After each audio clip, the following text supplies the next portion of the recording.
किसान भाइयों नमस्कार। आप देख रहे हैं फसल क्रांति। इस समय हम मौजूद हैं एक खास कार्यक्रम में, बायोलॉजिकल्स के ऊपर एक खास कार्यक्रम का आयोजन किया जा रहा है। बसई और आईपीएल बायोलॉजिकल्स मिलकर इसका आयोजन कर रहे हैं और हमारे साथ खास मेहमान आईपीएल बायोलॉजिकल्स के प्रेसिडेंट हर्षवर्धन जी मौजूद हैं, हर्षवर्धन भागचंदकर जी। उनसे आज हम बात करेंगे कि आज का जो इवेंट है उसमें क्या खास रहा और किन चीजों पर चर्चा हुई। सर बहुत बहुत स्वागत है आपका। नमस्ते, थैंक यू। मेरा आपसे पहला सवाल ये है कि बायोलॉजिकल्स की जब हम बात करते हैं तो कहीं ना कहीं एक किसानों के हित की बात सामने निकल के आती है। तो आज का जो कार्यक्रम है, खासकर आईपीएल की, इसमें विशेष भूमिका है, तो किस संदर्भ में रखा गया है?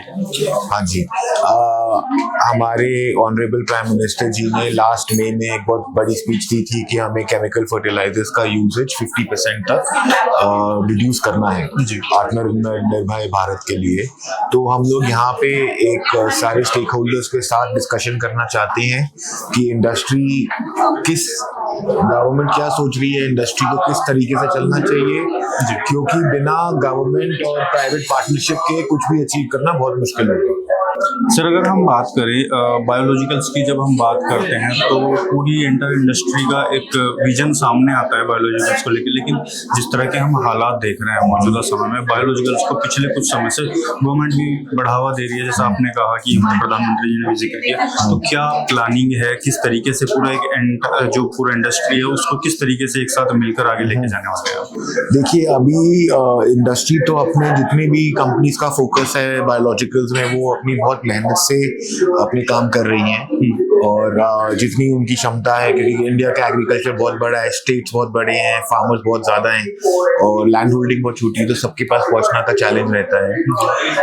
अब जैसे ही गवर्नमेंट की जितनी भी डायरेक्टिव आएंगी या पॉलिसी आएगी, उसके साथ इंडस्ट्री को सिंक होके आगे बढ़ने का पूरा हमारा प्लान है। अगर हम आईपीएल की विशेष रूप से बात करते हैं, क्योंकि आईपीएल एक लंबे समय से काम कर रहा है और खासकर बायोलॉजिकल्स की जहां बात आती है, तो अभी आईपीएल के क्या इनिशिएटिव्स हैं बायोलॉजिकल्स को आगे लेके जाने के लिए? हाँ, और किन नई चीज़ों पर और अभी काम हो रहा है? हाँ जी, आईपीएल का एक्सपीरियंस मार्केट में फार्मर्स को प्रोड्यूस मैन्युफैक्चर करके बेचने का 25 ईयर्स का है।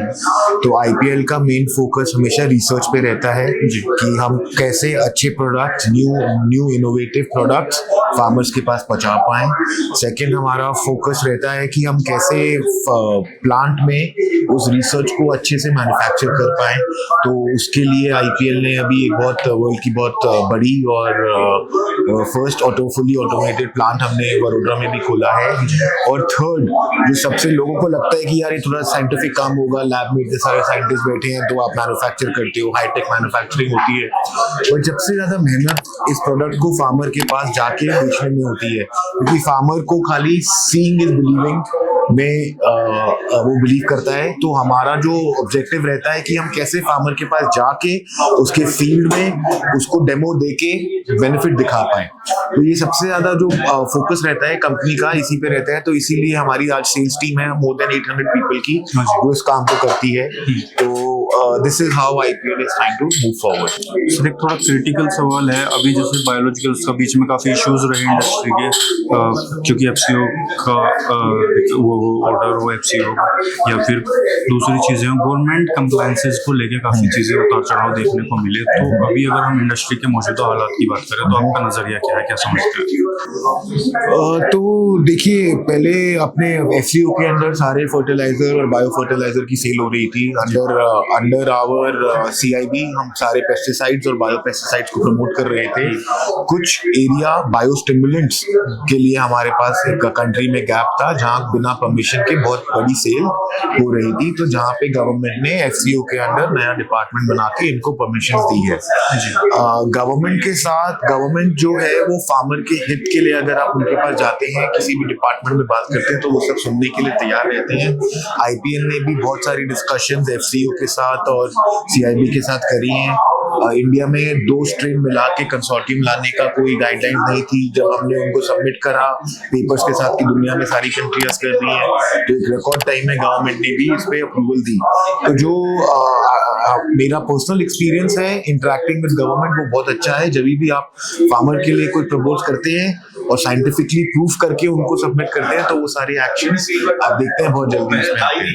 चलिए सर, बहुत बहुत शुक्रिया हमारे साथ जुड़ने के लिए। अंत में चलते चलते जो आज का पूरा कार्यक्रम है, अगर एक समरी के रूप में हम इसको देखें तो क्या कहना चाहेंगे आप इंडस्ट्री पर्सपेक्टिव से, दर्शकों के पर्सपेक्टिव से? देखिए, समरी से हम ये कहना चाहेंगे कि जो हमारे फार्मर भाइयों हैं, उन्होंने, उनके दादाओं ने, परदादाओं ने बहुत केमिकल, हम बहुत सालों से केमिकल यूज कर रहे हैं, और इसके जो डाउन साइड्स हैं, चाहे वो प्रोडक्शन में हो या खेत आपका बैरन हो रहा हो या केमिकल का रेसिड्यू इकोसिस्टम में रह रहा हो, इसके बहुत चैलेंजेस भी आज फार्मर्स को आते हैं।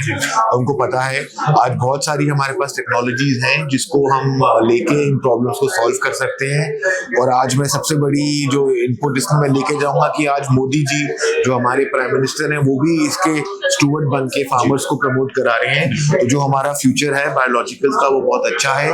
तो मैं फार्मर्स को सजेस्ट करूंगा कि वो भी इसके बारे में पढ़ाई करें। बहुत सारी रिपोर्ट्स हैं, बहुत सारी कंपनियां भी हैं, लेकिन अपना रिसर्च खुद करें, अपनी पढ़ाई खुद करें, और इसको अच्छे से ट्राई करके बायो के मिशन में ज्वाइन हुए। तो कहीं ना कहीं बायोलॉजिकल्स आज के समय में एक विकल्प नहीं बल्कि एक जरूरत बन चुका है किसानों की। इसी तरीके की और भी जानकारी हम बायोलॉजिकल्स को लेकर आप तक पहुंचाएंगे। देख रहिए फसल क्रांति। धन्यवाद। Thank you.